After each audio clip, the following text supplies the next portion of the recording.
Welcome everybody, good afternoon. I'd like to call to order the September 17th, 2020 regular meeting of the Marysville Board of Education. Can I have a roll call, please? Mr. Luke? Here. Ms. Savage? Here. Ms. Powers? Here. Mr. Smith? Here. Ms. Devine? Here. And now if you'll all stand up and join me in the Pledge of Allegiance.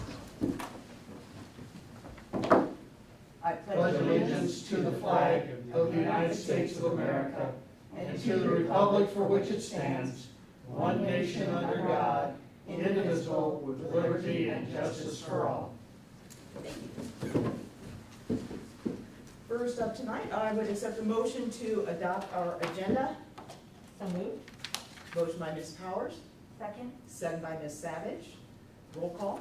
Ms. Powers? Yes. Ms. Savage? Yes. Mr. Luke? Yes. Mr. Smith? Yes. Ms. Devine? Yes, motion carries. Next, we have public participation, and tonight we do have several letters to read, and just as a reminder for anybody watching or listening at a later point, our requirement, we have a link on the district website Board of Education page for you to fill out the form, and the form needs to be received 24 hours before our meeting. So if some people have sent some and they missed that 24-hour time frame, we'll read them next month. And then also the other reminder, just for board members and for anyone else listening, is this public participation is really an opportunity for people to share their thoughts, comments, ask questions of the board. It's not meant to be a discussion time with them, but obviously if there's any follow-up required, that will take place. And I know I think I know what some of these letters are going to be about, and I'm guessing that we will be having some discussion later in the meeting that may address some of the comments. But at the end of the day, if follow-up is required, we'll make sure that happens. So with that, go ahead, Ms. Smith. Sure, so I believe it's 5 Okay. that I will be reading, and then I have, I believe it's 11 that will postpone until next month. Okay. So, the first one is dated August 30th, 2020. It is from Stacy Paul. I do have the address. Do you want me to give it like a normal meeting? Sure. 1353 Valley Drive, Marysville. The issue of the football picture has caused an extreme amount of pain within my family. My daughter Sarah, a decorated and well-respected 2018 Marysville graduate, voiced her opinion on Facebook that the photograph was school-sponsored speech and tone deaf to the pain being experienced in our nation. Her reason was that the thin blue line does not have the same connotation it did in the past. For some, this flag represents unimaginable pain and suffering. Her comment was in no way disparaging the football players, who are children, or the photographer. Instead, it was a challenge to the adults, such as the coaches and school administrators, for allowing this photograph given our social climate. In no way does our family not support and respect first responders. That was never what this was about. Possibly the team could have chosen the Marysville PD crest or chosen to take their photo in their street clothes without MHS affiliation. We recognize the team members' right to have their own beliefs on their own pages. We challenge the statement that the quarterback club is not affiliated with the school. The football team is a part of the schools. They were wearing Marysville jerseys carrying Marysville flags. The boosters represent Marysville schools. My daughter was publicly eviscerated for her statement by community members. She received threats, homophobic slurs, was told that she was a disgrace to MEVSD and that our family should leave. She was just today, a week after this happened, which would be several weeks by now, threatened over Facebook Messenger by a man stating he would stand on her neck in the manner of George Floyd's death, or that she could sleep as well as Jacob Blake if she was also shot 7 times. It saddens me to say that we no longer feel welcome or safe in the town that we loved, a town where I raised 3 children who thrived within the school system. This goes to show how divisive the choice of photo was. Intent does not outweigh impact. I hope that the school board will recognize the pain caused to many members of our growing community. Much education needs to happen. I hope that we can all learn from this and challenge ourselves to always consider others. Okay, the second one is dated 9/15. Sharon Strong at 460 Windmill Drive, apartment 30, Marysville. I take care of my 3 grandsons, and they do well wearing masks. They struggle with online and not being in classrooms. My 7th grade grandson worries so much about having to repeat the grade because if he misses something or can't find it, he's counted absent. I don't feel they are learning as well. I also feel this is setting the kids in general up for failure. They want to be in school and learn. If I could transfer them to school that attends, I would. I love our schools and don't want to leave. They need their teachers, classroom, and friends. 9/15. Again, from Elizabeth Stevens, 691 Lorenzo Drive, Marysville. Our 6th grade twins attend hybrid model and have adjusted well.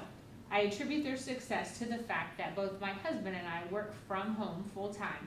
Our employers allow schedule flexibility.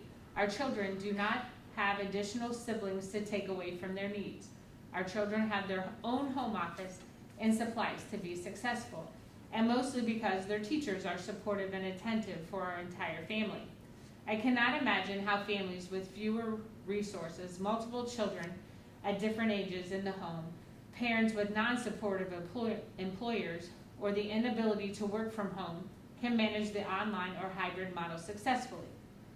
If not for our social privilege, my children will be left home alone, struggling to understand their schoolwork, and emotionally affected by our inability to support their needs throughout the day. I realize many families in our community had a stay-at-home parent or afforded the same flexibility we have in our home, but many families in our community face this challenge every day. Decisions for the entire district are challenging, and the board's objective is not lost on me. I would like additional options that allow families the opportunity to send their child full-time without the child requiring special services. Lack of childcare, children who cannot adapt to online learning or virtual learning, children at risk of failing, children with mental health concerns, or children at risk of domestic abuse are all valid reasons for in-person learning. All children deserve the opportunity to learn in a safe environment. Our schools are the only safe environment for many in our community. Governor DeWine recently signed a bill providing immunity to schools. Please remove legality from your decision-making and focus on children and family needs. Our community needs our schools now more than ever. Please consider full-time in-person learning as an option. Thank you. 9/16, Stephanie Boer at 1590 Foxfire Drive.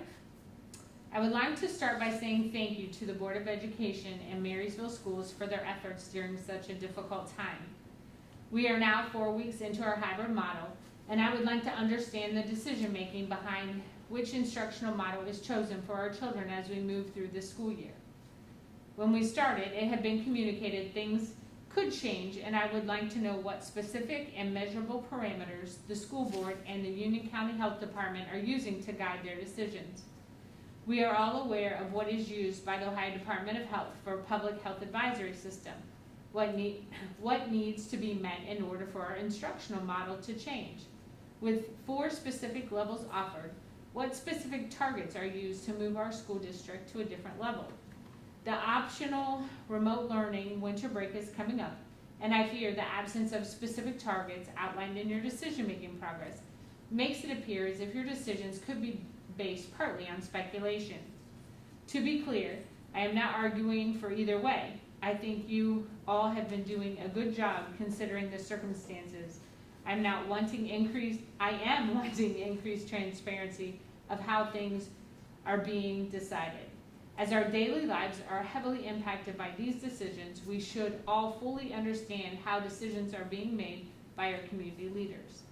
I understand the request I have made is difficult, and I know you are trying to do your best in uncertain and challenging times, outlining specific measurable targets that are used to select our instructional models the same way the state's health department has provided us with 7 specific and measurable indicators should be something you consider. I understand our instructional model is not based on the public advisory system on your past communication, so what is it based on?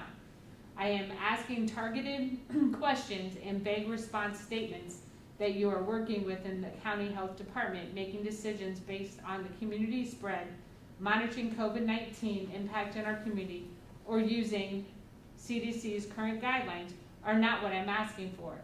If you don't define what it will take for our students to return to the classroom or go full remote, then you leave many parents wondering when things will change and why.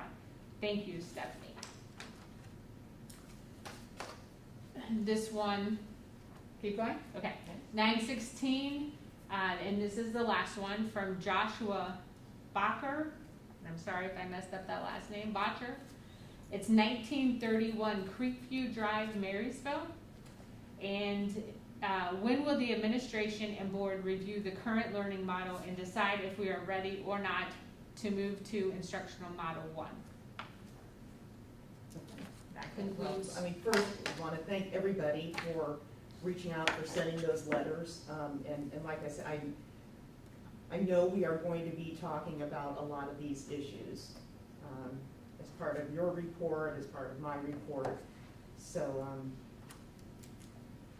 I think we will move on right now, and as we get to those points, we can have some conversation. Yeah, As sure. we were going through this, Yeah. we had 5 letters that were read today. We have 11 that are postponed.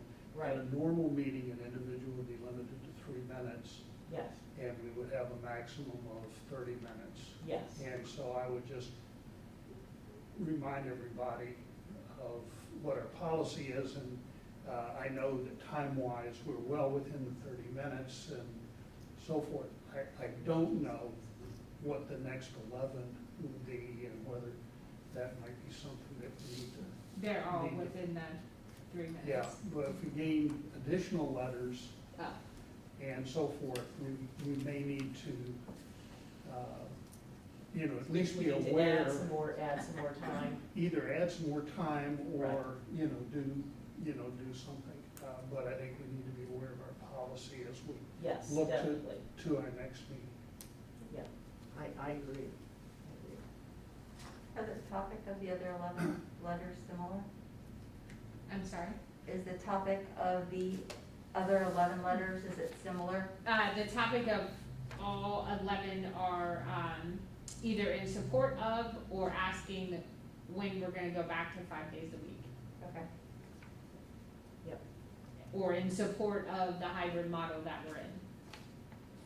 Okay. We all have to deal with our instructional model, which I know that's a part of Diane's report, and I've got some information too to share on that, and obviously discussion amongst all of us, so. Okay, so after that, we will start moving into our reports. Our first report is the High Point report, so Ms. Savage. Things are moving along at High Point. Again, they're also at a hybrid model there. A little bit of a rotation between juniors and seniors each day of the week, and then rotating on Fridays. Key challenge for High Point is, of course, all of their courses are vocational based, and so a lot of the lab technician type courses need to be pushed to Friday, so they've been kind of challenged a little bit with that whole activity. One thing that is impacting them, of course, which is probably impacting our own district, is the ability to do internships. They were also strongly proposing internships for all students, and that, based on the whole COVID situation, has been pushed back pretty handily. So continue to work on the construction project. That will be a almost a 2-year project to get that done, and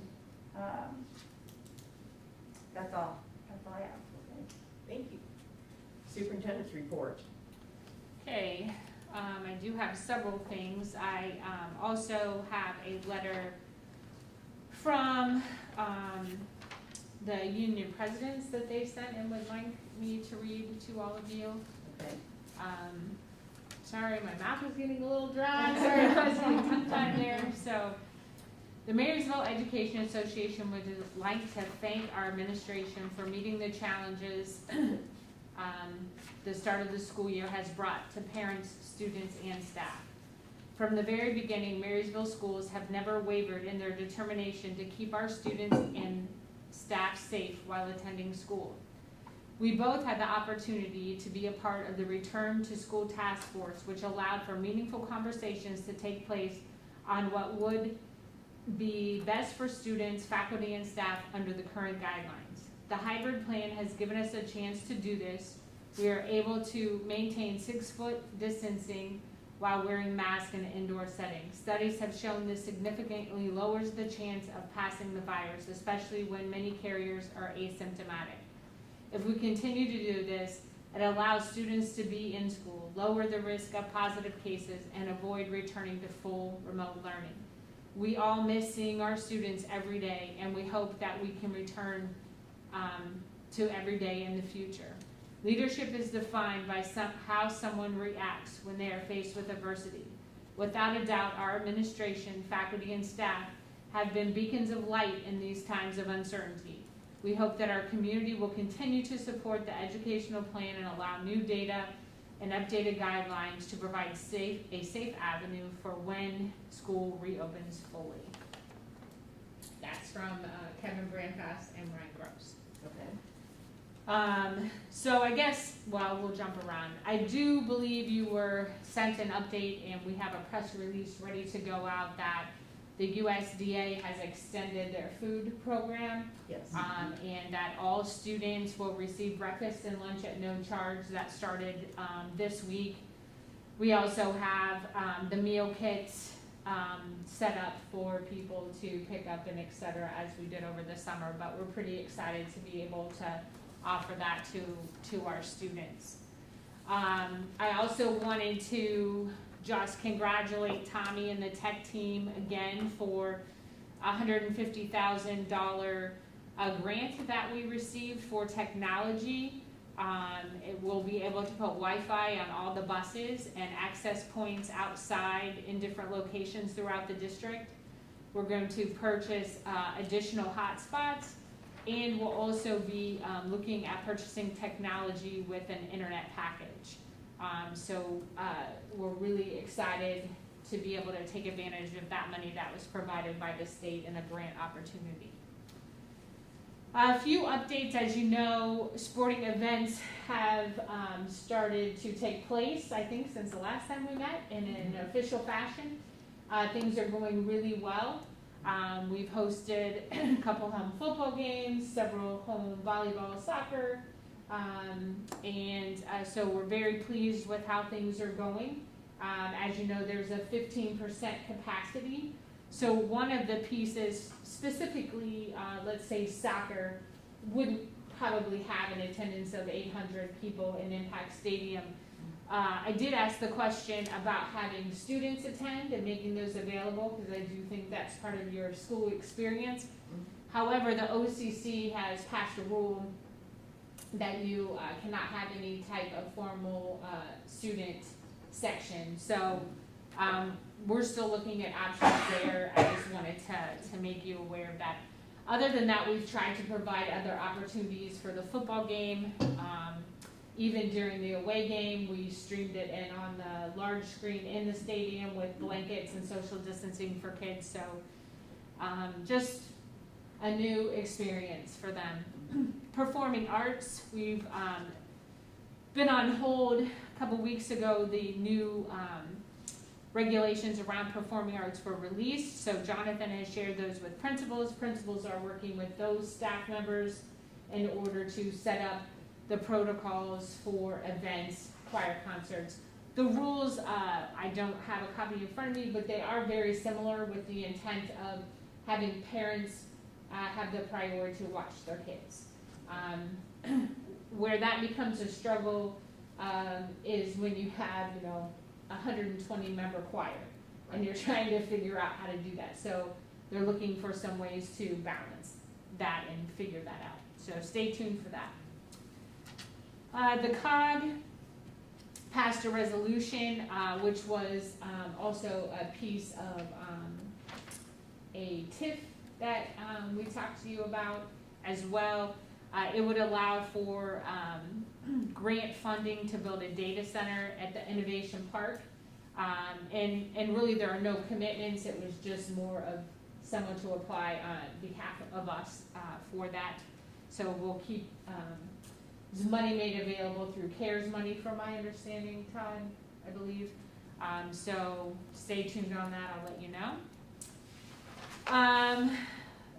Currently, on the academic side, principals are collecting feedback from parents about how school has gone so far. Obviously, we're in week 4, and then trying to make some changes to adjust to that feedback. Most of the feedback has been positive, with concerns around the remote days. So ways in which they can have some more contact with teachers during the days. So they are looking at those. I also wanted to provide some pretty specific feedback. As you know, for our K4 virtual, K6 virtual school, we did elect to go with Virtual Florida Academy and or virtual school, that one is. K1, we are experiencing some difficulties. It's a pretty heavy lift on the reading side for our students, and very difficult for them to do independent of a parent. So over the past few weeks, Steve and the teachers have been supplementing that content, and we are receiving good feedback on changes thus far. So supplementing with things like iReady or Lexia or whatever, and trying to personalize more that K1 experience instead of the determined virtual platform. So that's where we are. So that's continuing to evolve for us. I guess, and then leading into our 4 weeks, all in all, I would say things are going really, really well, considering all of the changes that are in place for this year. I've been very pleased when I've been in the buildings with, I know there were concerns with students wearing masks and et cetera, and really, honestly, it's gone really well. Students have been great, staff, parents have made great adjustments, so very pleased with that. The distancing has worked out as well with the smaller numbers on the hybrid rotation. With that being said, right before we came into session, there were two press releases, one from the Columbus Dispatch, is my understanding, and then I believe Channel 4 posted also that on the state dashboard, Marysville was leading the state with the number of students who had tested positive with COVID. I don't know that to be true or false at this point. Compared to other districts, we have had 11 students either test positive or are now considered recovered from COVID, but I do not know for a fact how that compares, and that everyone's reporting in the same way. It's a brand new tool, and I would just ask everyone to keep that in mind. With that being said, don't forget, if you go to the district website, there is a coronavirus reporting tool, and we keep that dashboard up to date. Currently, we have 11 students that have tested positive or recovered, 5 staff members that have tested positive or recovered, 12 students that have been quarantined, so they could be in quarantine now or they could be out of quarantine, but so far since the beginning of the year. And then also 17 members of our staff have been quarantined. So the quarantine numbers are not required on the dashboard, but it is something we obviously keep track of. So that would be our current numbers. What I did want to show you, and it kind of fits in nicely to The converse- Can I ask you a quick question? You can. So of those students and staff members, do you know, with the contact tracing, what the source of the virus was? I mean, Perfect, no. yes, I was gonna Okay. talk Okay. about that as Okay. well, but that's okay. Yeah. None of the cases that have been positive have been a result of a school event.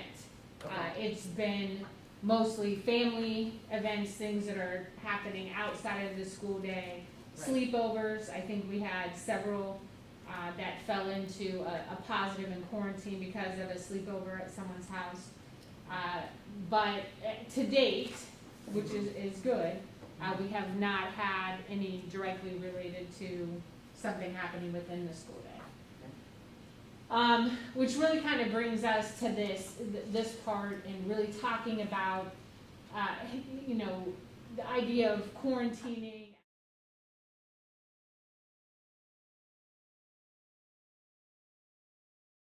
Two major factors that I'd like to talk with you about. Number one is distance, number two is time. Those are the big things, or the only two things really, the health department strongly considers in making the determination for a student that might be quarantined or not. So so this might look like one of our classrooms now. So here you have the teacher, here you have your students. Let's say one student tests positive. In our current situation, we're able to maintain this 6 foot of distance. And this is not to scale or anything, I just wanted to give everyone a visual. That student is the only one that could not return to school and would have to fulfill whatever the requirements are from the health department.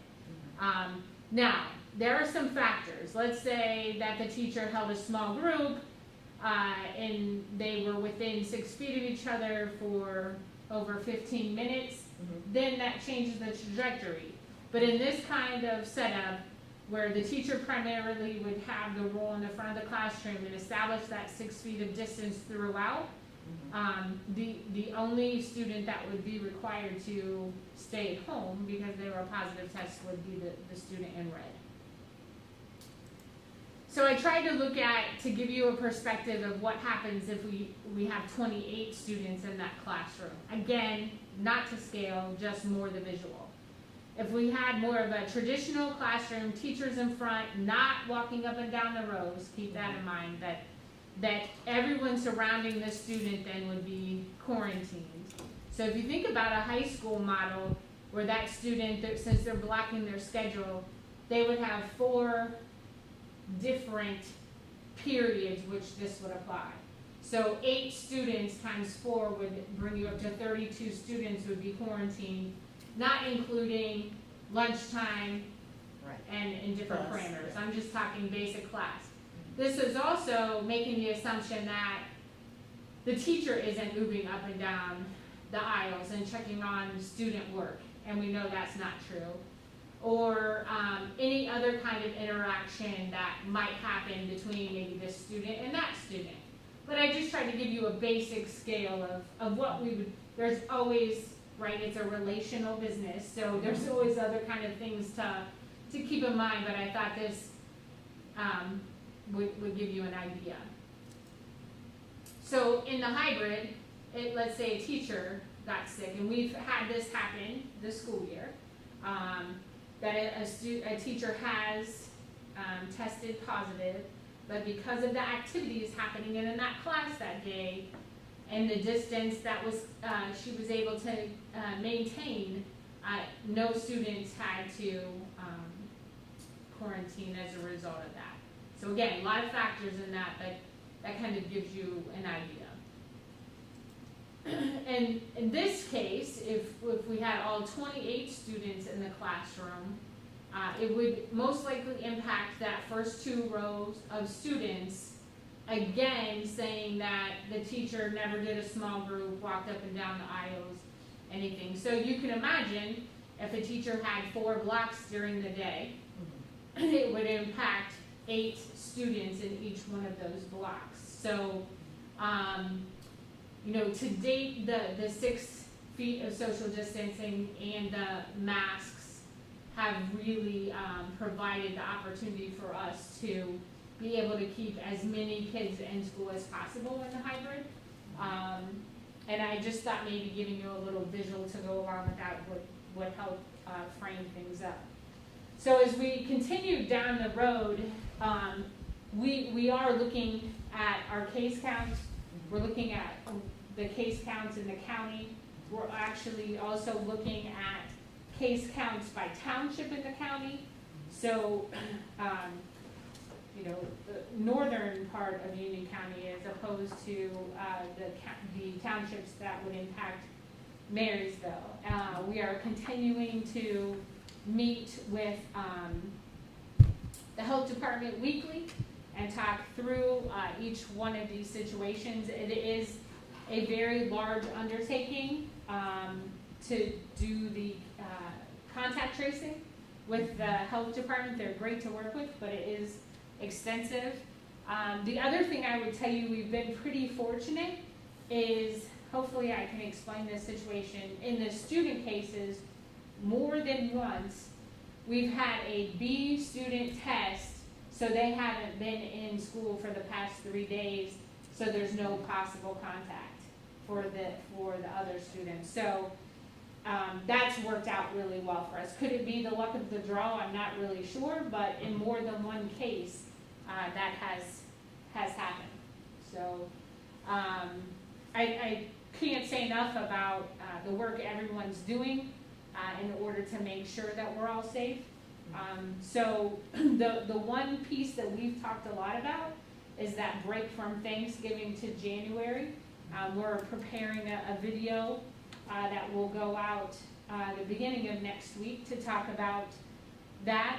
We would anticipate that we would make a decision if we would continue in that what's kind of the pre-described as remote platform towards the end of October, based on our current situation. So I think that was brought up in one of the letters. And, we kind of said from the get-go, we did not want to be in a situation where we were jumping in and out of instructional models, that we wanted students to be in a model, a minimum of about 9 weeks.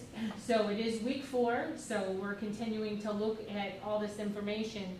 We do recognize that some other school districts are going 5 days a week that surround us. I think some things that we need to be cognizant of as school district, we have several more students than some of those other school districts as well. So our burden is a little heavier with that. So we'll keep all of those pieces in mind as we move forward. So we'll continue to update parents and as well. Well, and I know, first off, I think just kind of like my reaction as a parent is obviously, and I think we're probably all on the same page here, is that I do sympathize with the challenges of this hybrid model. I don't think anybody thinks it's an easy situation, but I appreciate seeing these visuals here, and also I was planning to say something in my report, but I think it kind of follows up with what you've talked about here, because I was at a chamber meeting this morning and sat next to Jason Orsina, who's our county health director, and so of course they asked him to see if he would want to make a few statements and stuff, and he started out, he just said that the data, and this is pretty much from Jason, the data the health department is seeing strongly suggests that the safety protocols in schools have been effective in slowing or preventing transmission within schools.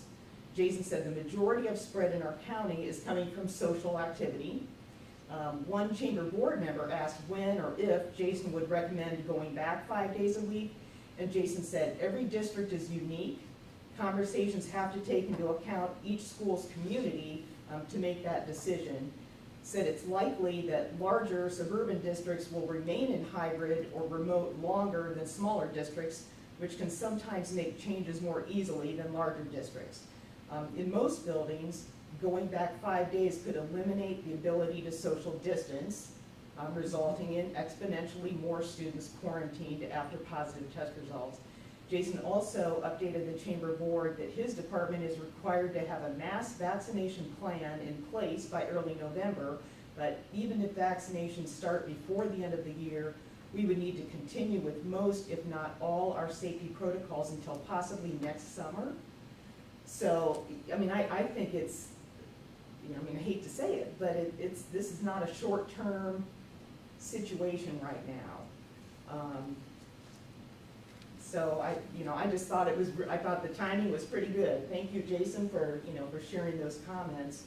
But again, there are challenges, and so I guess I kind of wonder, I know we have some resources on our website, but like as far as extra daycare options, things like that, because I think that, to me, it seems like the biggest issue is that daycare and help on the remote days.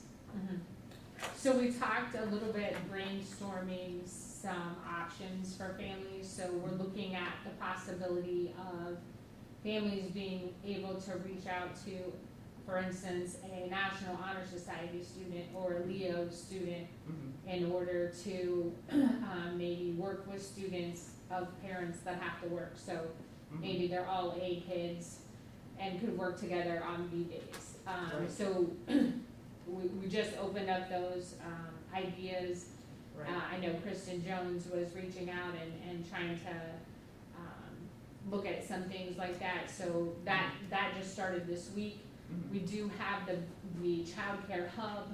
I always try to say we do not vet the people who post. Right. So that would still be the responsibility of the parent. We still have openings in our own SAC program. If people are interested in those options, they just need to reach out to the SAC provider, because we still do have those full day options available. So there are some resources available. We know there might be some potential partnerships maybe with community businesses. We'll do our best to help people link together who need it. If they just continue to reach out to their principal specifically, and then we'll look for those connections where possible. That was really awesome, because that even helped me to understand more on this model that we're doing. I mean, it's just a reminder. It's always going to come down to the instruction that's happening in the classroom too, but I thought maybe if I could just give some general graphics that would let you see the space that's we're able to obtain that way. Yeah. Well, we talked early on, and I think we acknowledge the best educational situations for the kids to be in the classroom with the teacher. Right. Yep. But the county health department recommendations, the guidelines, the admonitions we've gotten from legal counsel and our insurance and everybody has been, make sure you social distance and you wear masks, you do things in an appropriate way. One of our letters mentioned the liability bill that was just signed, and I think I included that in my report. And it does grant coverage against civil suits, except when there has been gross neglect in terms of your policies or your decisions or so forth. And I would expect, I'm not a lawyer, but I would expect that someone that would sue our school district or any school district would come in and say, if you weren't following health department guidelines, if you weren't doing what the State Department of Health said, and so forth, you were acting in a neglectful way. And so I know trying to maintain the social distance significantly limits the number of people that can be in a classroom. So as frustrating as it is, you know, just as the parents are facing real challenges in trying to meet the constraints and problems that this COVID virus has faced, our school district is facing many, in some ways, the same type of problem. You know, what do we do with our kids all day? How do we take care of them? And how do we provide them? Had a conversation with my son, and he said, Dad, he said, how do people survive? He says, I've got you and Mom, you know, but not everybody has their parents living in town, you know, to provide you some support. And I said to him very honestly, I said, I have absolutely no idea how people are putting things together. But I think it goes back to what I've said several times. We have a plan to get the kids educated in our community. But we can't do it without community support. And child care issue, we can do some things, but our community needs to be creative, they need to be innovative, they need to recognize that this is a problem, and either individuals or groups and organizations do what they can to try to support those families that desperately need support.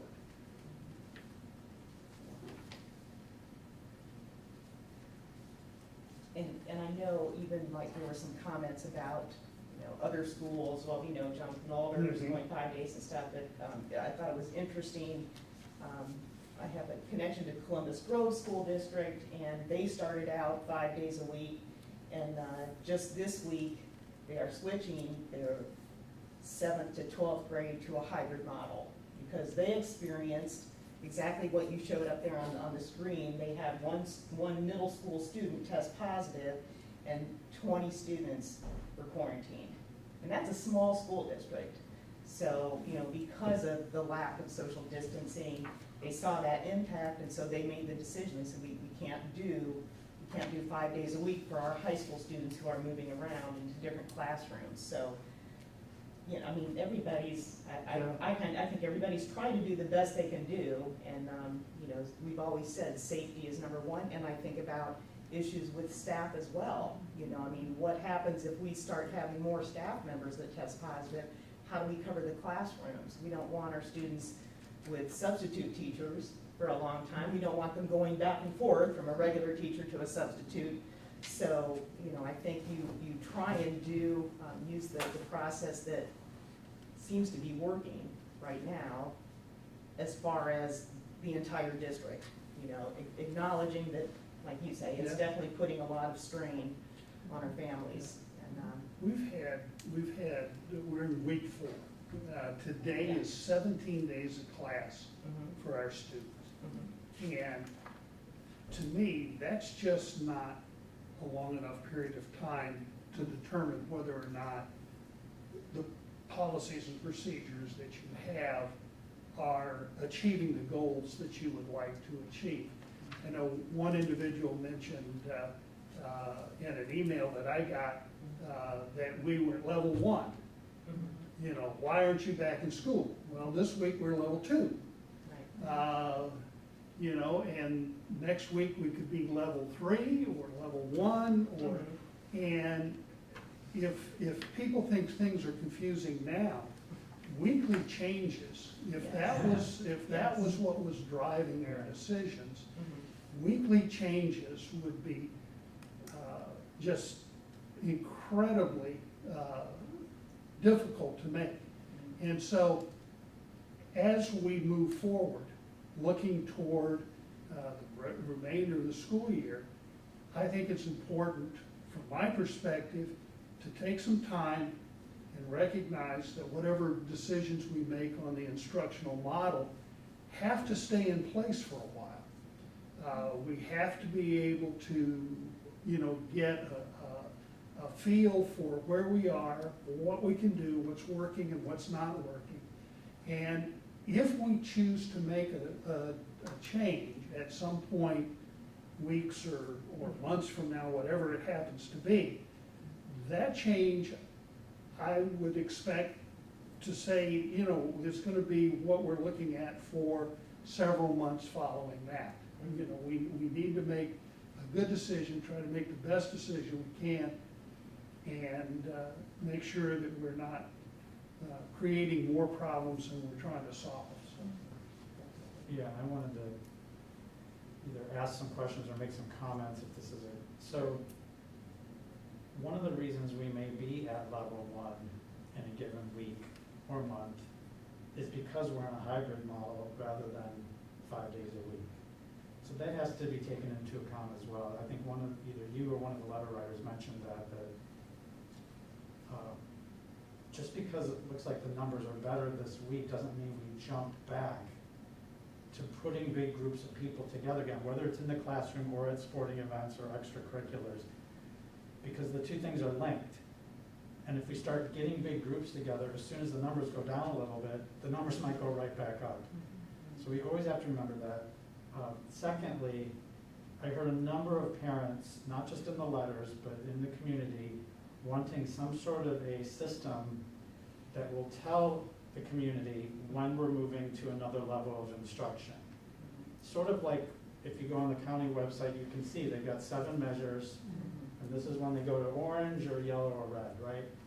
So my question is, if we did something like that, if we came up with those criteria and published them, would it actually help anybody make plans in the next week or month or 6 months? Because you see my point, if we lay these metrics out, won't we still not know when we're gonna switch? Because we don't know what the numbers are gonna be, or am I missing something? No, I think you've said it correctly. So it's actually really difficult to lay out some criteria of when we switch models that are gonna help parents plan. Is that right? Or is there a way? Well, I mean, beyond monitoring our case counts in the larger county and looking at some of those same indicators that are making the county marks, I mean, I think we said from the first meeting, the 6-foot issue, there's no way to bring anyone, said that wrong, no way to bring everyone back at 6 feet distance. It's just not a possibility. So it would have to be the decision to forego 6 feet of distance in our classrooms, is really the decision that would have to be made. When you say there's no way, you mean physically? Correct. Just not enough The building. physical space does not allow for 6 feet of distance for all 5,100 plus students to come back. And so even if you take into account the 20% that chose virtual, Correct. even with that 80%, it's not, we just don't have the space in the classrooms. Correct. Because, well, right now with the hybrid, it's 50% of 80% each day, right? Correct. So it's like 40% is in a classroom at a time. And some classrooms are still pretty tight with that, depending on. Yeah, it you know, just I mean, kind of some might depends have on 10, some might have right. 14, but, Right. yeah, okay. Right. Some people were willing to switch to help balance that off, so. I believe, I have written down somewhere here, on an A day, we have 2,113 students. Okay. B days, we have 1,862, and C students make up 83 students of those numbers. Okay. Does that make sense? So, Okay. And I still go back to the whole issue of staff, I think is maybe one of the most complex parts of this whole thing. You know, trying to balance everything out, so, And then yeah. so what I'm hearing from parents in the letters and elsewhere are 3 main things. 1, difficulties with online learning. 2, when do the kids get to go back to school 5 days a week? And 3, can we have some sort of metric so that we know when this is going to happen? So I've already talked about the metric. For the online learning, I wanted to ask you, how much are we able to do as a district, administrators and or teachers, to continually improve the online experience? How is that part?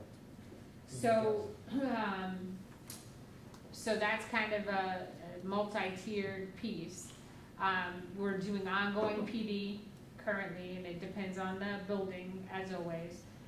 Unified classroom is new to some buildings this year. So teachers are becoming better and better skilled at unified classroom, which is, remember last year parents said, I want to go one place to get my information. So unified classroom is our learning management system. That's the one place where they're going to go. There may be links to things outside, but that platform is what houses teacher assignments and work. Buildings are starting to experiment, and I would tell you Creekview staff is starting to experiment with Zooming live lessons on the off days. So if it's A day and you're a B kid, some teachers are working on Zooming, so our teachers are really working hard and growing, I think, on their digital knowledge, quite frankly. So that's been a plus. And that's part of the feedback that when I talked about principals are asking for feedback, that's some of the stuff they're asking. So some of the things I read in a couple of buildings were really around, we'd really like additional adult touch points on our off days. So I'm an A kid, is there an adult that can touch base with my kids on the B days? So principals are working on that in their buildings. So can we do better? Always, and we're going to continue to strive, but we are giving lots of PD, working with teachers, trying to get that side as good as it can be. Do you have a planned schedule for asking for feedback too? Because I know we kind of waited a couple weeks and then said, okay, now you've had a chance to get a little familiar with this. What's your feedback now? And so Yeah, they're asking on an ongoing basis. Okay. So some of them had specific things they wanted to ask first that maybe was specific to something new they were doing. Right. So what we thought was at the end of the 9 weeks, the district would do a larger feedback piece, but let the buildings do those formative pieces along the way so they could make changes. And the district will do more of a summative piece at the 9-week mark. Did that help, Brian? Yes, thank you. Okay. Is that it? You want it to be, don't you? The enrollment, I just wanted to hit on that a little bit. Last year, this time, enrollment was 5,264 students. This year, our enrollment is 5,120 students. Again, that's not unusual for us to ebb and flow for a while. Let's see if I can give you a couple highlights. Virtual school, or virtual academy is sitting at 990 students. Our homeschool students, we have 365 this year, which is up 160, but several of those were new enrollees who were already homeschool students in another district. So we're trying to kind of weed through that and understand that we didn't have parents say that they were not comfortable sending their students at all and they would homeschool them. 409 of those virtual academy students are K-4. So not quite half, but that's significant as well. I Any- think that makes sense too, that parents would be very concerned about the younger child, Mm-hmm. and where an older child may be able to have a better understanding of circumstances. I think the last thing I have also speaks to one of the letters that I read this evening. I think it was last week, Nan and Sue and I had the opportunity to be part of a larger forum of community leaders discussing inclusion and diversity for Marysville. And really it was an opening conversation, with a variety, business owners, city leaders, county leaders, to really just start, a larger conversation about some of the things we've talked about and how, we can be cognizant and, vigilant in our pursuit to have respectful conversations when we have differences, and how do we honor differences in our community, and how can our community be more welcoming, I think was a word that was used more than once for people of color. And really, Sure, if you had anything. any kind of diversity, you know? Right, I mean, right. Yeah. Nan, Sue, do you have anything you would add to that? I mean, This is kind of a summary. Yeah, my only comment, just kind of going back to that letter too, is I think, you know, it's important that we have some conversations, that we start to try and bring some awareness in our community, because, I mean, some of the responses that we've seen on social media they're just not acceptable. You know, I don't, everybody can have their own opinion, but when people start being threatening and rude, it just doesn't do anything for our community. It really pulls us down. And so I just appreciated the fact that Chris Schmink, you know, brought some people together and started having these conversations. And I know there's a focus on, you know, bringing some small groups together. And I sent you some information from Toledo School District. They're kind of in a second year of like a student-led group, and they're talking about a variety of different things. And what I thought was kind of interesting, it was like a focused on diversity, racial issues and stuff. But one of the topics that this group came up with was how their different buildings were handling testing exemptions. You know, just like in regular conversation, it was something that bothered them. So just this whole idea of having respectful conversation, talking to people, having relationships, getting to know them, and really understanding what are some of your issues, or what's bothering you, why would you say something like this, or, you know, whatever. I just think that, I think it's an important thing that we need to be starting here in Marysville, and I look forward to seeing some more things happening, because, you know, we had our statement, our board statement, and we intentionally didn't want to condemn or condone anything, because it's really our job to promote these conversations, to promote education, and help our students learn how to have respectful conversations. So.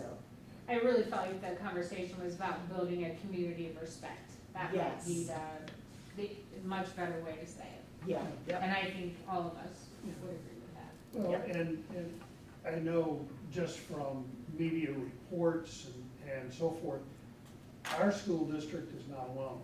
All across the state of Ohio, school districts are having conversations, beginning to look at what their policies and procedures are, and hopefully, you know, all of the schools, including ours, will develop a more inclusive, more welcoming environment where people are respected. I used to tell the kids in class that my classroom rules were real simple. I only had one. Be respectful of everyone. Because if you are respectful, that covers virtually every sort of activity or comment or whatever that you do if you respect other people. It's fundamental to civilization. Okay. That's it. That's it, okay. Todd, treasurer's report. I just have a few things to highlight. One, I was asked a question about athletics, and, you know, obviously we're moving forward with athletics, but we're not having a lot of the ticket revenue that we typically would, so just the question of, well, how does that work? At the moment, the way it works is the athletic department's opened the year with a significant, healthy reserve balance. So the high school started the year with a balance of $88,000 in their athletic account. The middle school had a balance of $68,000 in their athletic account. So they definitely have the funding available to operate this year, but that's something that we'll keep an eye on as the year progresses, as, obviously that balance is probably going to decrease because football revenue is a big piece of their funding. So that's something we'll keep an eye on throughout the year as the year progresses, and obviously we'll see in future sports, are we able to get back to a more full revenue, full fan base or not. Just a couple updates on our revenue, cash flow projections. We received our casino tax revenue at the end of August. It was half, 50% compared to last year at this time. So it went down from 146,000 to only 73,000 this year. That is so far pretty much in line with what we had projected in our projections. We had assumed a 40% decrease for the fiscal year, which is actually probably a good thing because, we're talking, we get that twice a year. There's a 50% reduction in August. What we've seen is that casino revenues have really rebounded. So I think there's a good chance that it's not gonna be a 50% cut when we get our next disbursement. I think it'll probably be a little closer to normal, not quite normal, but, back up. So, while it is a decrease in revenue, it's good for our projections, that I think for the year will probably be a little higher than projections. We received our public utility personal property tax, that hit in September, so you won't see that on the August financials. You may remember last year when we were talking in the May 5-year forecast that our PUP tax revenues were down about $253,000, and we were trying to determine what was the cause of that decrease. So with our September final settlement, we were actually up $300,000 compared to the prior year. So it was just delinquent payments that were caught up. So we're back on track. So that was good news. And finally, we received our TIF revenue. Also, I think that was also beginning of September. We received that.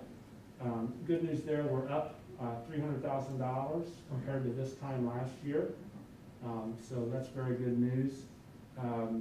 Biggest increases in valuation there were at Coleman's Crossing and Citygate. So that led to the increase, most significantly led to the increase in our revenue. Todd, yesterday at a town hall, virtual town hall meeting that Sue and I were part of, they mentioned at some point in there that these big pipelines that were being laid across the state of Ohio were contesting their valuations. And, at the time I didn't think too much of it because we hadn't had one of those pipelines run through here. But is there an impact on our school district for some of those big projects? There's one up in northern Ohio, down in southeastern Ohio, and thinking a little bit toward the one that was announced where they're going to build a pipeline up from Dublin. So, I mean, any of our valuations could always be contested. I wouldn't say, what you're probably hearing about is in result of the fracking. So I don't think it's something, of that particular conversation that's likely to impact us. But at the same time, there's always that potential. The biggest increase we recently received was based on an electric generation plant, transmission plant. So, I mean, that value could be contested. So, I mean, there's always the possibility that values could be contested, but that specific reason you're looking at, I don't think that would impact us. yeah, okay, all right. I didn't think so, but I thought I would ask. Yeah. That's it. That's it, okay. For my report, I sent out my student achievement report to you all, and I've just decided, Kim Miller-Smith is the OSBA senior consultant on student achievement, and so every month she sends things out to me. And this last month, I thought it was just kind of a nice reminder for boards, when we go through situations like this, and, our administration and staff are working so hard. I just thought it was kind of important to remind the board what some of our roles are and ways that we can help lead our district. And so, you know, she had a list of 6 areas to focus on as a board. And I thought, well, I think every month I'm just gonna focus on a different area and have a chance to just have a, you know, maybe a brief discussion. It might result in us doing something in a work session or some other thoughts and stuff. So anyways, the first area that she focused on is key leadership traits for a board is to start with our vision, the vision of our district. And so there was a vision self-assessment form that they got permission to use from the National School Boards Association. And so anyways, I just thought it might be kind of interesting to look at this and to have some discussion, how do we feel we're doing in this area. And I know, you know, if you go to our district's website, we have our mission: innovate, collaborate, inspire. We have a list of value statements. I don't think we have a specific vision, and you know, and which is okay, you know. But I thought I just did a little bit of research. I know there's frequently people talk about what's the difference between mission and vision, and mission is kind of the action. What are you doing? So we're innovating, collaborating, inspiring, and I feel like that's a pretty well-known mission of our district, you know. But anyways, I think Mr. Smith filled out his form there. I know I filled out mine. And it looks like you've got everything on the left column there, fully achieved. Well, no. No? Okay. Okay, good. I have one that's way over on the right. Okay.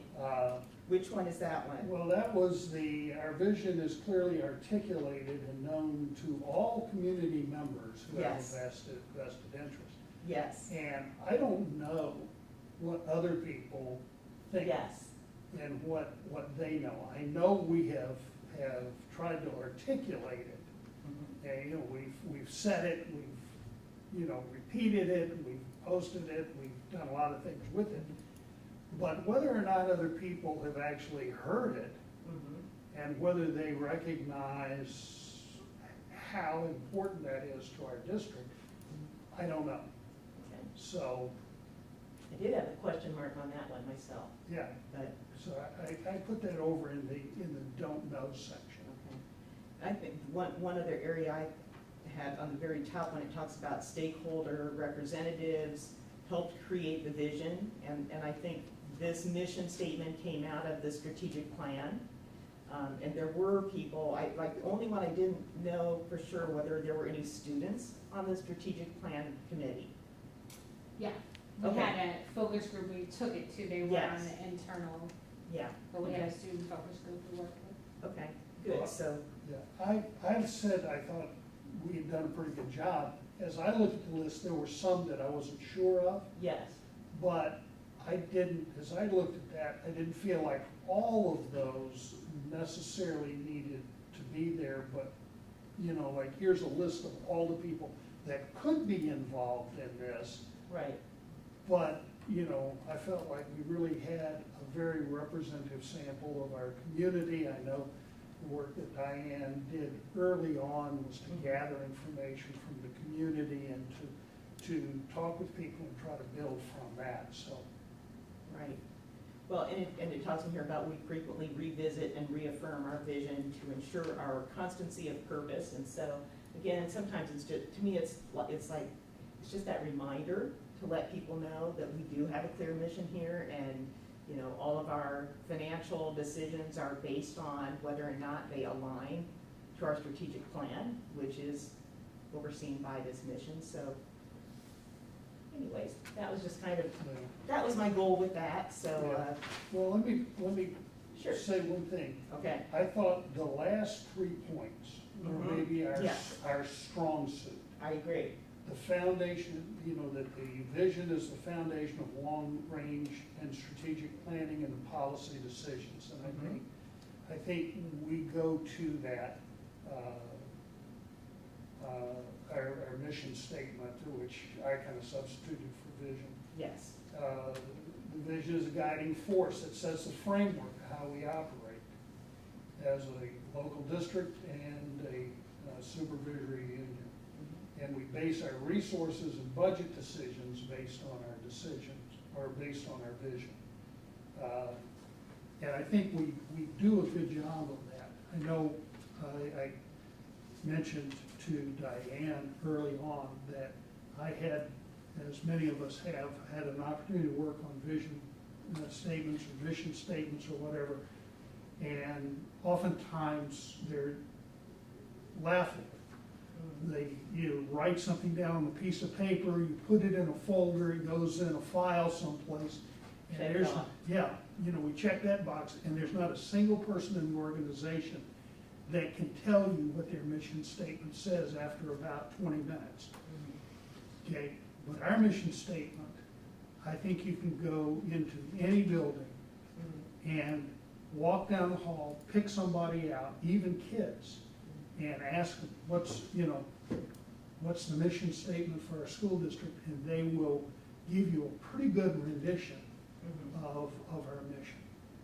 And I really applaud the work that went into that years ago. I think it really set the base from which we were able to build.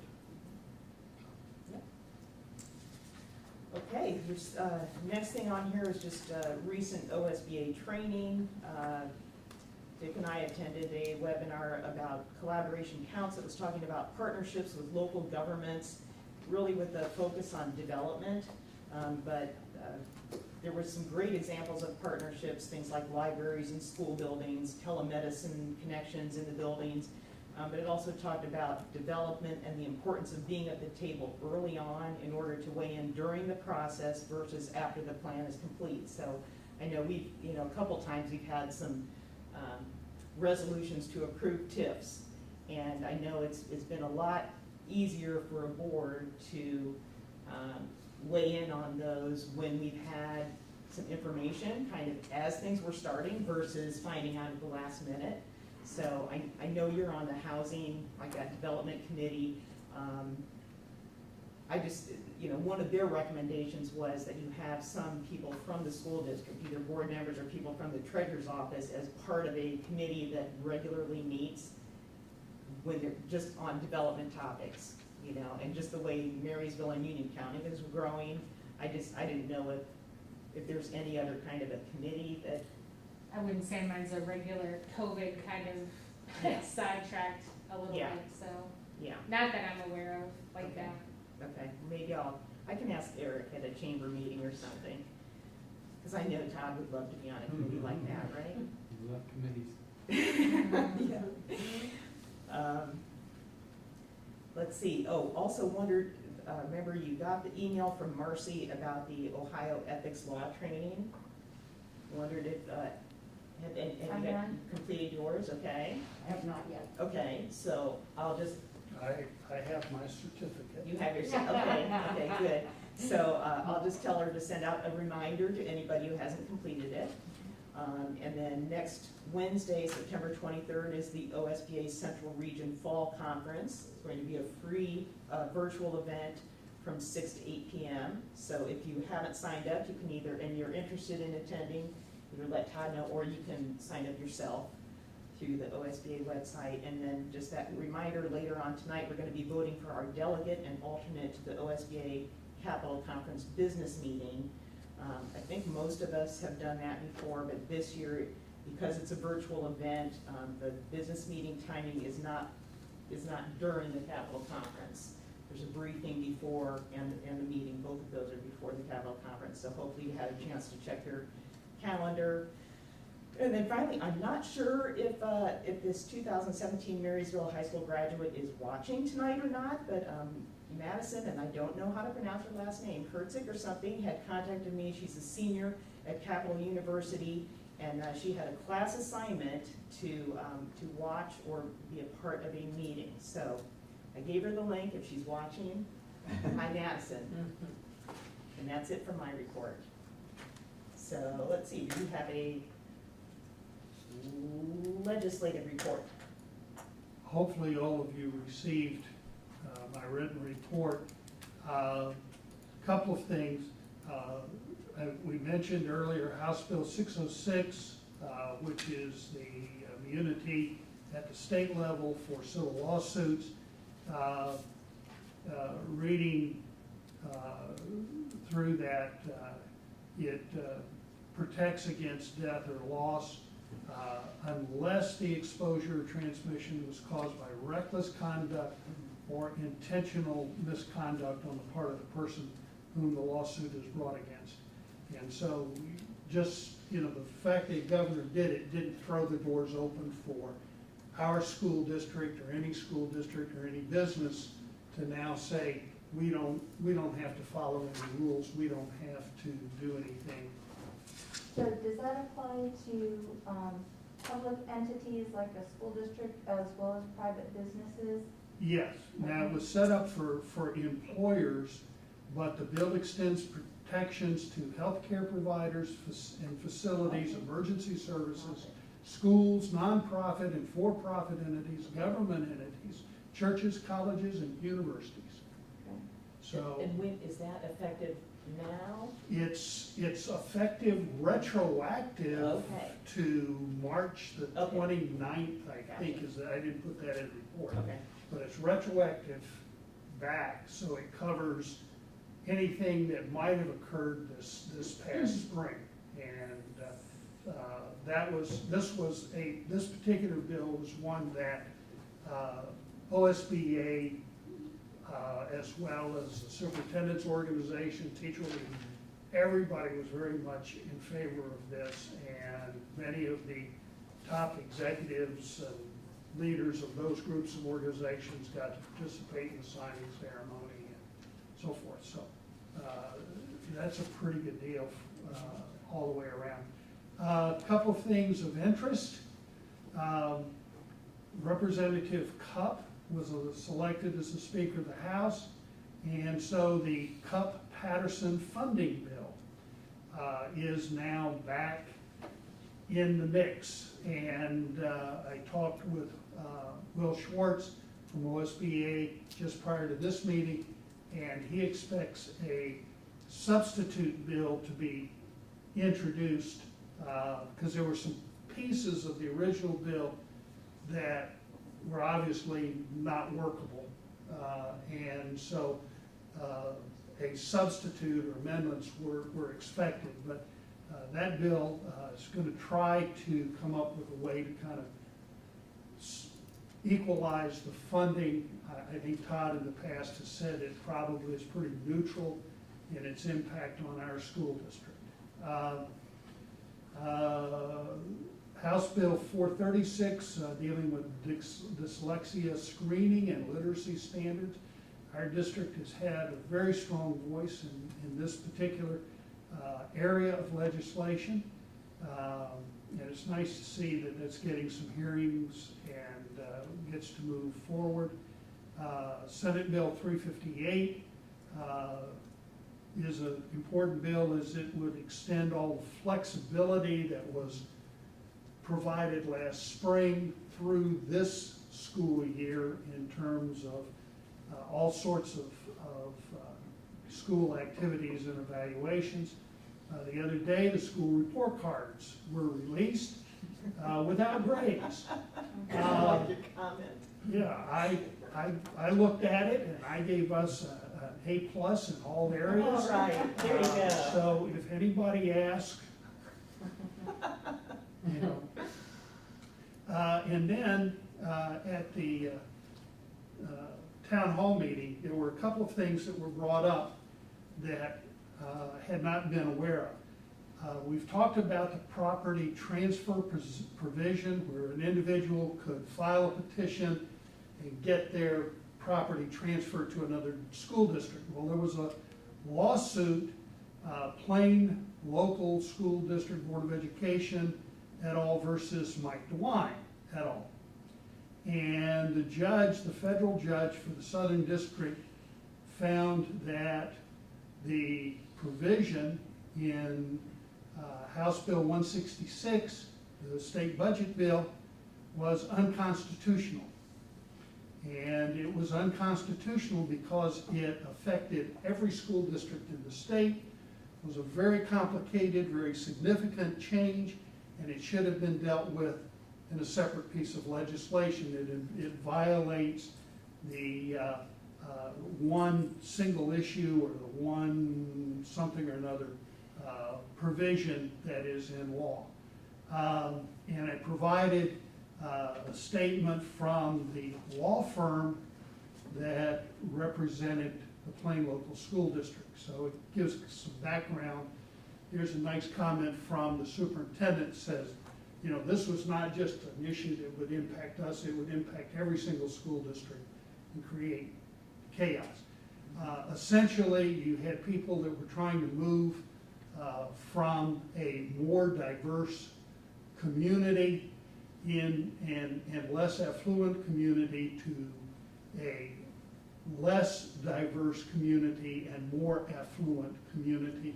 The judge seemed to have a significant issue with that. He said it violated all sorts of provisions of state law. I sent a couple of weeks ago a message to Representative Richardson and Burke. The part that is highlighted in red is the part that went to both of them. And it was talking about the Senate bill that is being discussed. I'll let you read that. The other good news is that I got contacted from the National School Board Association and sent messages to both Senators Brown and Portman about how money from the CARES Act was to be divided among the states.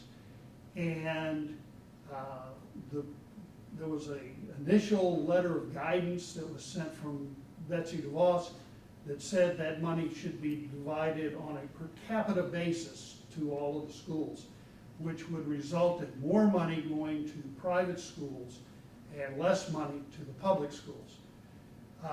Traditionally, when federal money is distributed, it's been done under a Title I formula, and under that Title I formula, more money would flow to the public schools, less money to the private schools. And a federal court ruled that the guidance was improper, and so from the bulleted item there is from the Department of Education website. The Congress set this aside. The department will award these grants to state educational agencies for the purpose of providing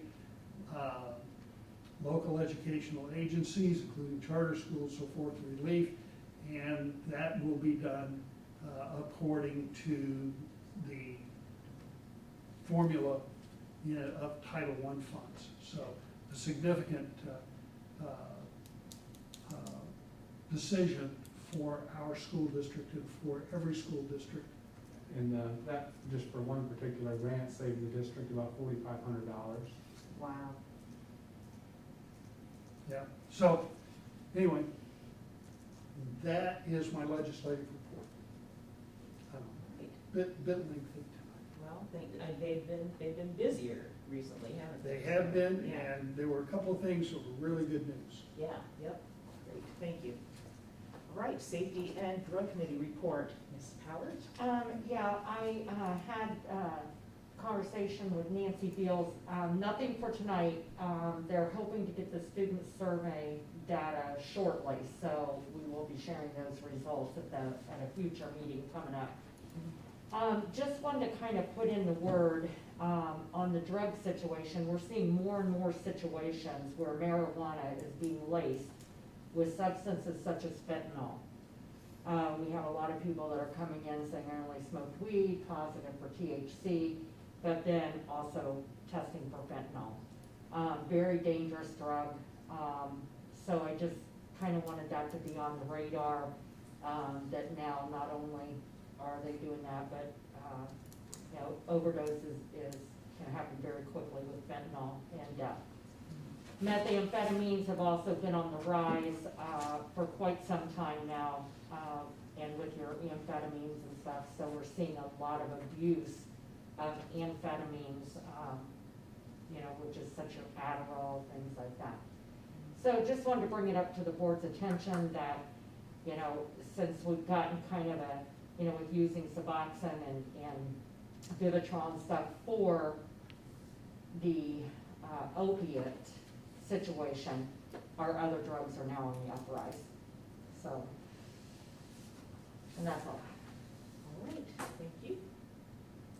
Next, I would accept a motion to approve a variety of minutes here. Minutes from our August 20th regular meeting, our August 31st special meeting, and our September 1st special meeting.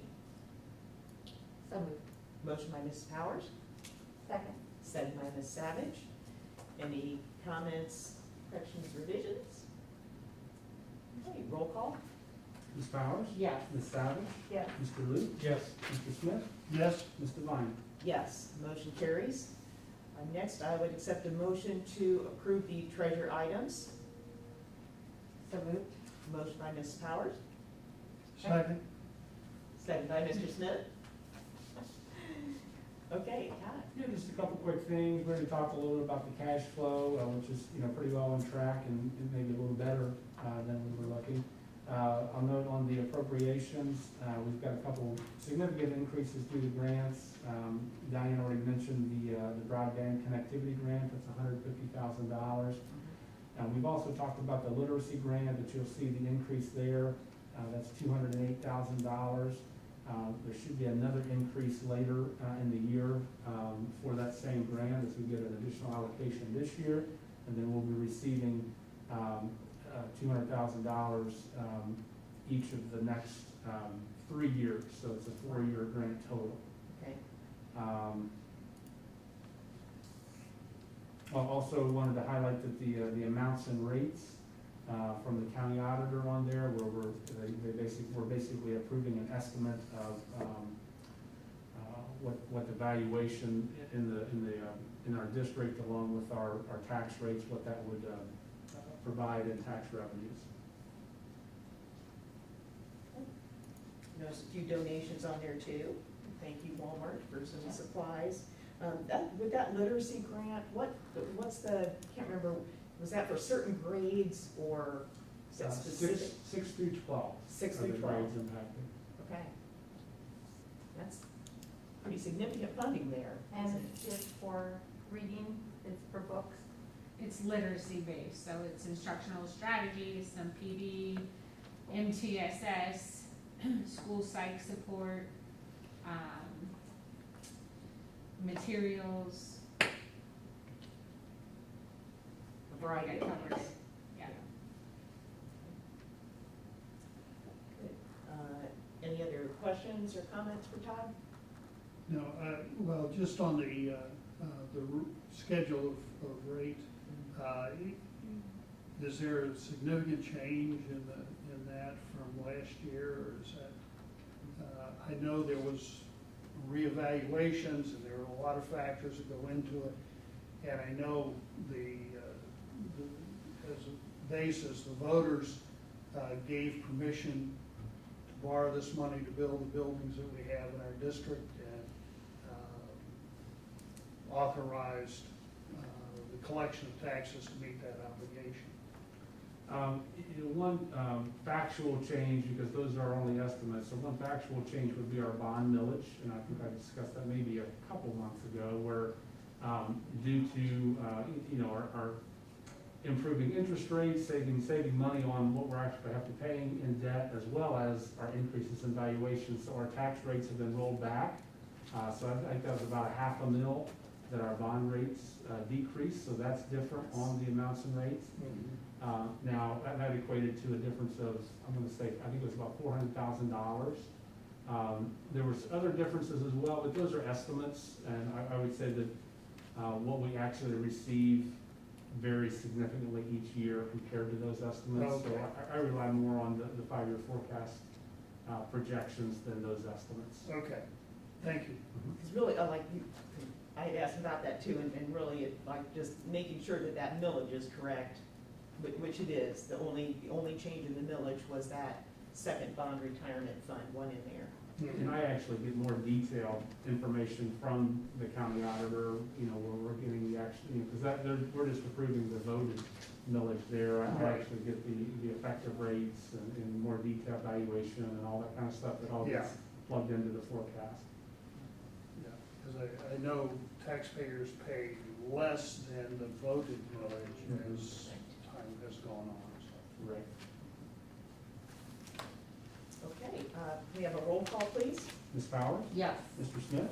Yes, Mr. Luke? Yes. Ms. Savage? Yes. Ms. Devine? Yes, motion carries. Next, I would accept a motion to approve the superintendent item. Oh, sorry, I missed something, let's back up. Board of Education item. We need to approve our delegate appointment to the annual business meeting. So, I would accept a motion to approve someone as the delegate. I would like to nominate Nan Savage as our delegate. I know she's done a masterful job representing our district and articulating our position on all the OSBA issues. Yes, I don't mind doing it at all. Then I will second that motion then. Okay. And you are available on October 22nd and the 29th, Yes. okay? Any other comments? We have a motion and a second? Okay. It's gonna be a roll- little bit interesting doing it, Yeah, that new style. I know, yeah. Mhm. Okay, then, roll call. Mr. Smith? Yes, Ms. Devine? Yes, Mr. Luke? Yes. Ms. Savage? Yes. Ms. Powers? Yes. motion carries, and Nan is our delegate. Now, I would accept a motion to approve an alternate. I will say Dick Smith. You would make As a our motion that Dick alternate. Smith would be the alternate? Yes. I'll second. Second by Dick Savage. Any comments, questions? Are you available on I'm those willing days? I'm willing to be the alternate, knowing that She Nan will not let me down. Okay. Okay. Yeah, what we're doing right now, we did know. Any other comments or questions? Roll call. Ms. Powers? Yes. Ms. Savage? Yes. Mr. Luke? Yes. Mr. Smith? Yes, Ms. Devine? Yes, motion carries. And I will just ask both of you to remain after the meeting to sign the forms, because we have to have forms signed and they have to get turned in before our next meeting. Okay, now we are up to a motion to approve our superintendent items. So moved. Motion by Mrs. Powers, Second. second by Mrs. Savage. Diane? There's really Not not too too much, much is there? on this section compared I to a know. normal month, but I would be remiss Yes. if I did not point out that Billy will be leaving us. It makes my heart so sad. Billy is a incredible member of the staff and a champion for kids and really focused on everything that's right about the world. So we will miss him dearly, wish him all the best.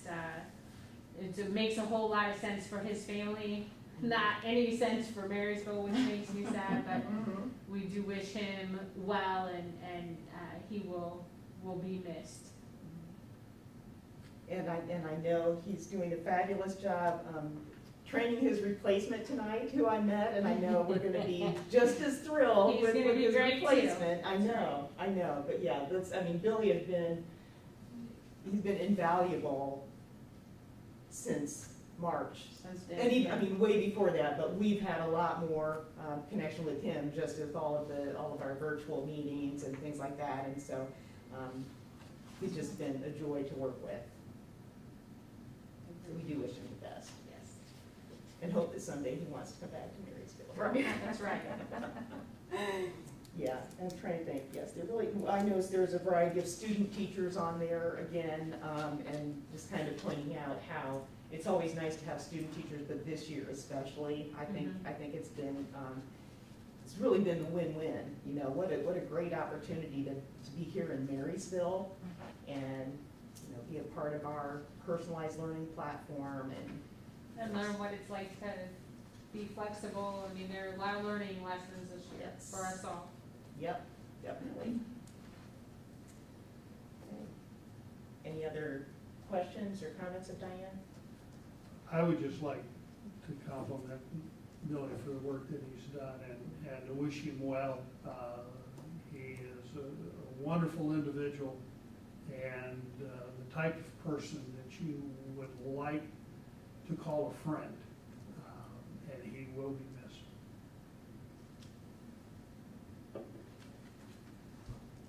Okay, Agreed. then, roll call? Ms. Powers? Yes. Ms. Savage? Yes. Mr. Luke? Yes. Mr. Smith? Yes? Ms. Devine? Yes, motion carries. Now we are to the comments and questions from board members. I will start with you, Mr. Luke. I just have a couple things. With everything that's going on, you know, I think it's more important than ever that we have good communication between us and the community. That's always important to us, but now as much as ever. And we did talk last month about maybe trying to do virtual community coffee, so we'll keep Yes. figuring out how to do that. Mhm. And the other thing I wanted to raise as a discussion point is possibly going into the buildings. Now, we've held back on that because of, you know, trying to keep people from going into the buildings. But I just wanted to raise it as a possibility that, you know, as we know more and more about how to do these kinds of things safely, I feel like I would learn something about how things are going by doing a building visit at some point where it makes sense. So that's something I just wanted to bring up as a discussion point in the next few weeks. Okay. The other thing I had was just some general remarks about the COVID situation. We're getting a lot of input from parents and others, and we had a fair amount of discussion of it and a lot of attention placed on it. And I just wanted to take a second to look at the big picture. The big picture is we have had 367 cases of COVID in Union County. We've had 2 deaths. Okay? There's a lot of things we don't know, and there's some things that we do. And what it looks like is the death rate from this virus is between 0.5% and 1%, which lines up with 2 deaths out of 400 some cases. If everybody in Union County got infected, that would be about 400 deaths. So that's what we're really talking about here. We're talking about a window, we're talking about a clock that's ticking, a clock of when the vaccines are going to be available, when the therapies are going to be available, okay? And some of those clocks, we don't know how fast they're ticking. But what we do now as a community, while we're hoping and waiting and working on getting these therapies and vaccines, is going to determine whether we have 2 deaths in Union County or 400. So everybody here is fully committed to the education of our students, regardless of what mode we're using. But we also have a responsibility to the community to do our part in trying to slow down transmission so those deaths are as low as possible until we can emerge on the other side of this. One of the things we do know is that virus is transmitted 2 places primarily, at home and in places where people gather inside. So that immediately puts the schools right in the middle of this picture, because what do you do in a school? You put people together in a room. And so we have to balance our commitment to educate with our commitment to being responsible members of the community. And that's what we're trying to do with the hybrid model, with talking to the health officials, keeping in constant communication, and paying attention to what's going on. It's still possible that we'll learn something in the next few weeks or the next few months that will help us get back together. I don't want to ignore the possibility that some new knowledge will come out that will allow us to get the kids back in the classroom safely. I'll give you one example. We still don't really know if little kids transmit it as much to adults as older kids do. We do know that teenagers and adults can pass it back and forth. There's some speculation that little kids may not pass it to adults as much. If that gets nailed down, we may have an opportunity to bring little kids back, like talking about K through 4, in a freer way and feel comfortable and safe. So I just wanted to try to keep the big picture in mind, that we're trying to balance what educating the kids and also taking into account how hard this is on the parents, with playing our part in keeping the number of deaths in the community down until we are able to emerge, and I've had to make a mental adjustment myself. I've had to realize this is not gonna be like other school years. Right. And I'm not just talking about September. I thought when this started in March and April, that September, October, we're gonna be, I'm starting to adjust to that. It's probably not gonna be a normal school year, maybe all the way through. So, but at least we know what we're up against and some of the things that we can do to continue educating our students while protecting each other. Thank you. Thank you. Yeah. I want to compliment our teachers and admin as a group because we've kind of gone from 0 to 60 in 4 weeks. So seriously, 4 weeks ago, we'd never done this before. And now, there are a few bumps along the road, of course, okay? But by and large, our teachers have risen to the level that's required that allows the students to get educated and become connected with their teachers. So I'd like to say thank you for that. Second issue is on Governor DeWine's press conference. We're back to orange. So we were yellow for a good week, and now we're back to orange again. But he presented a very interesting map today that kind of outlined where the red districts are and overlaid it over the school districts that are going back 5 days a week versus hybrid versus all online. And many of the new spike areas are in districts where everybody went back to school 5 days a week. So there are rural areas that really shouldn't be seeing a spike because of its lower population, but that's kind of an interesting correlation that we kind of should take note of. Also, I know that there's been quite a bit of, or there will be quite a bit of discussion about Jonathan Alter's announcement to go back to school. But just to put things in perspective a little bit, we've got 5,100 plus students here in Marysville. Triad, who lives next door, there's only 839 students in their district. It's a very, very small school district. And Jonathan Alter has 2237. So we're talking about half the size of our district. And so we really need to compare apples to apples a little bit and not compare ourselves to what a small district could possibly do. So,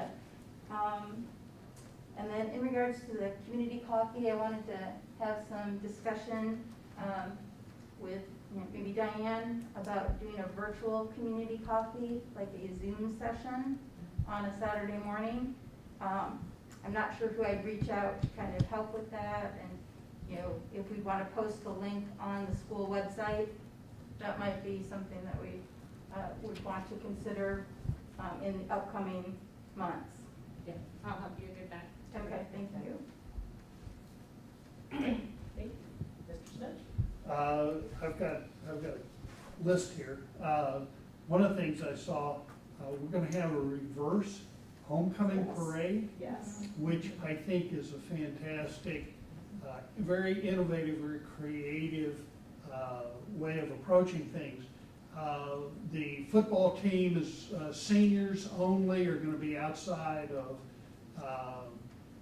Mad Dogs. Mad Dogs, and the cheerleaders are gonna be out in front of Fiesta Grande, and the band's gonna be down near the park across from City Hall. And they're asking people in the community to get in their cars, decorate their cars, and drive down and congratulate the seniors.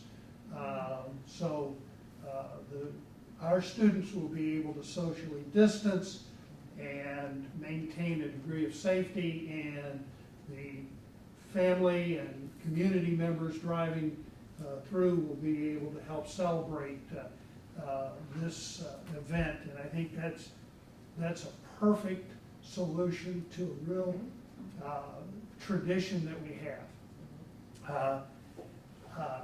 I have really enjoyed, as I've looked on Facebook and Twitter and so forth, pictures of the activities and the creativity there. teachers have in the classroom in terms of how they're organizing their classes and maintaining social distance, and even the kindergarten kids with all their masks. So I enjoy that.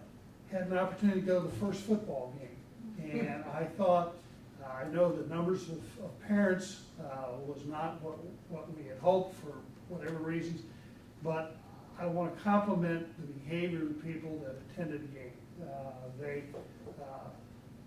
We had an OHSAA observer, and I don't know if they found fault with anything that evening or not, but I know from my observation, it appeared that most people were doing the things that we were asking them to do, and that is to socially distance and wear a mask. You know, we had a great victory, so it was fantastic. And the video, watched 2 games at home through online streaming. The quality of our video is fantastic, absolutely. I have no idea who was responsible for all that stuff, but it was, in comparison to our away game, it was night and day. I mean, it looked like a professional Is it presentation. Union County Network, Yeah. Union County Network, and Yeah. I've had people comment that Yeah. they have no problem not being able to come to the game and be able Yeah. to watch it on TV, like, With their because snacks. it was so good. Right. Yeah. In years in the future, we'll have to offer a subscription, we'll develop a Monarch network or whatever, and we'll get it done. All the discussions and everything, Ryan, second every single thing you said. As we move forward, from my perspective, I think all options are on the table. You know, we have the opportunity to try and do the best job that we can in this, to educate kids to the fullest of their ability in the safest way possible. I had a conversation with my next door neighbor who's a teacher in a Dublin school district, has 3 children in our school district, and she is overwhelmed. I asked her how her year was going, and she said she was just getting buried. And we talked about what Dublin had done, what Marysville had done, and her comment was Marysville is the gold standard in terms of organization from the teaching perspective, because teachers are not being asked to do a multitude of different things. She has half of her students in the morning, she has the other half of her students in the afternoon, and she also has to do all of the online for any of the students that she was assigned that chose an online method, and she is just beside herself. And we have, a long time ago, head coach said, don't ask kids to do things that they can't do. And I've applied that in a lot of situations. And when we were looking at our plans, you know, I know parents are focused on their kids, and by right they should. And that's where their focus needs to be.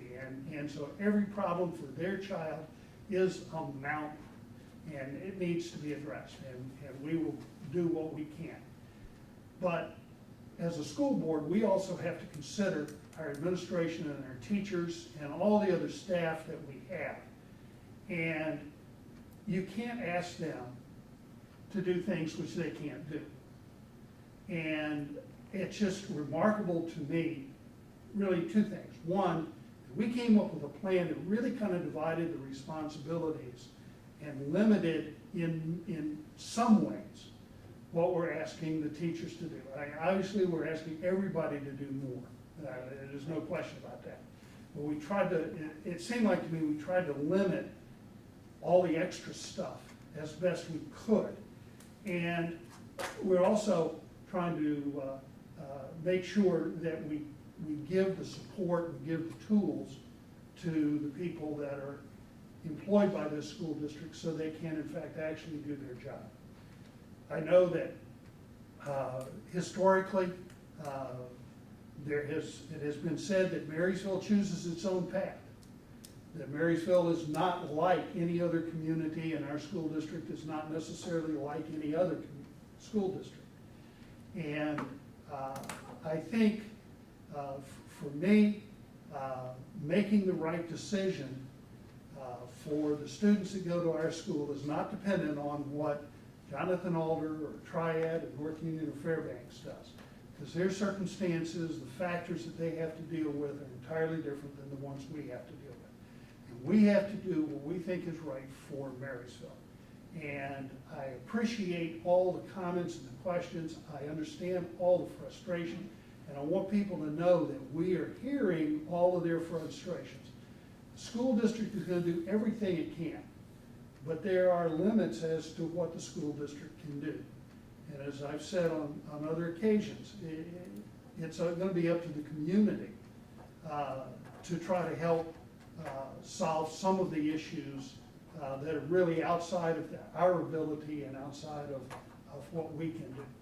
And so I look forward to working at the challenges and trying to do the best we can do as we move forward. Long-winded, sorry. Mrs. Bowers. No, I'm not sorry. Just thanks to everybody. I haven't really heard any negative personally myself about the hybrid method. I know that we're getting feedback on it and everything, but I haven't had any real negative comments about it. And Billy, we will miss you. Thank you for all you've done for us, and good luck. Okay, that's it. Todd. Nothing to add? I don't think I have anything to add either. Okay. Well, I just wanted to add, when you brought up that reverse parade, I don't know if you shared the date or the time. Oh, but no, I September 30th, September. from 6 to 6:30, and it's like the T at Main Street and 5th. So Main Street from 4th to 6th, and 5th Street from Court to Plum. So for that half hour, get your cars decorated, go out there and honk your horns. And the homecoming game is on October 2nd. Right. I mean, yes, I can't say enough about our staff, our administration, leadership, continued leadership, staying on top of trends on data, information, continuing to have those meetings. I mean, that's so important right now. And I also want to recognize how difficult this is for families and for our staff who have kids too. So just that reminder, I really hope that people will continue to be respectful, to try and be supportive. And, we want to hear the questions, the concerns, the comments, suggestions too. Maybe maybe somebody out there has an idea that nobody has thought of, even in the chamber meeting today. I spoke to somebody who has some empty classroom space during the day. She's like, I could maybe have 50 kids here on their remote days. And, I just trying to find some solutions, some ways to help our families get through this until we can feel like we can be safe and bring everybody back. So anyway, just encouraging people, continue to reach out, but please let's be respectful. And then I wanted to call out the building notes. We haven't really had building notes consistently for a while, so it was nice, really nice this month to see those building notes. And after I read through them all, I said, there's this theme of thankfulness in those building notes. People were thankful for our teachers and staff. They were thankful for the PTOs that have really gone over and above to help support the teachers that maybe have had to spend extra money. Definitely thankfulness for our tech department. Billy, that's you and everyone else. Thankful for our SROs, our sheriff, our community partners, all of the professional development opportunities and support that they're getting from admin. Called out the building relationships and just how well everybody is following the safety protocols. And finally, they really were just talking about the importance of communication. So I know as a board, we get a lot of the update emails, but we don't get the emails that are going out from the principals, like at that building level. And, you know, in conversations with Diane, I know they're having regular communications with their parents, and that, in a conversation with Brian, I just remember Brian saying communication is just so key right now. So, you know, we want to be transparent, we want to make sure our community knows what's happening, and that we want to hear from them too, so. That's all I had to say, and I know, again, the reminder for the delegates to stay after the meeting to sign the forms, and we have an executive session on the agenda. Once we come out of the executive session, there's not going to be any action taken, so essentially our meeting will be done once we go into executive session. So with that, I would accept a motion to move into executive session for ORC 12122G number 2, which is to consider the purchase or sale of property for public purposes that premature disclosure of information would give an unfair competitive advantage. So moved. Motion by Mr. Smith, Second. second by Ms. Savage, sorry. Roll call? Mr. Smith? Yes. Ms. Savage? Yes. Mr. Luke? Yes. Ms. Powers? Yes. Ms. Devine? Yes. Motion carries. We are in executive session at 6:58.